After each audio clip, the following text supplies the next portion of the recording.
विष्णुः गुरुर्देवो महेश्वरः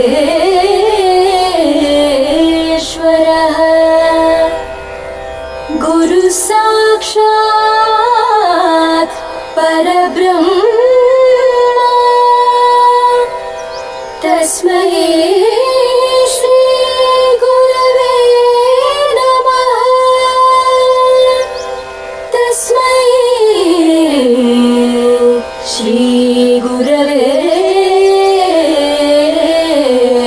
नमः।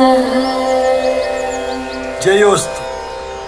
చిరంజీవులారా, ఇంతకాలం మీరు నా వద్ద నేర్చుకున్న శ్రీమద్ రామాయణ పుణ్యగాథ కంఠస్థమైనది కదా, బోధపడినది కదా. ఏది మరొక్కసారి గానం చేయండి.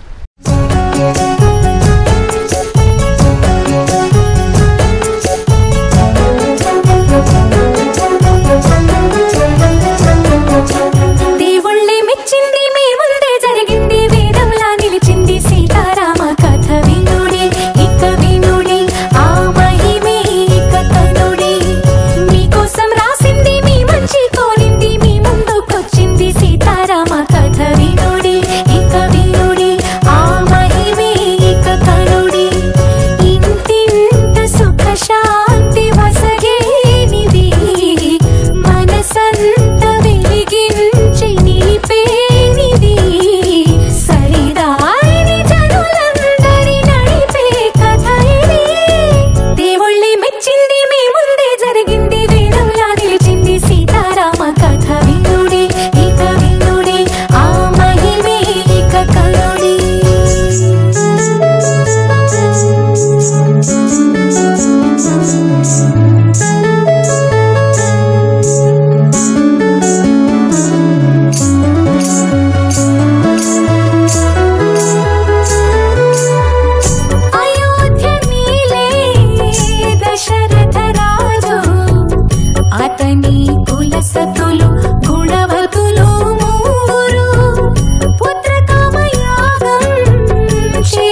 మొక్కుడు శ్రీరామమూర్తికి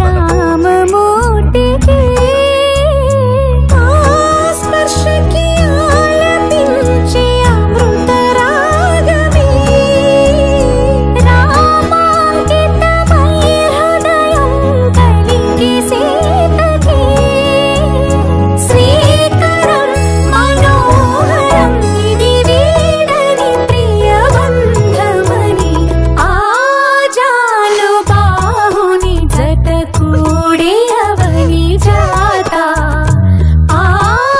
ఆనందరాగమే తానాయ గృహిణి సీత. రామాయణం అంటే రామ అయనము, రాముడు నడిచిన మార్గము.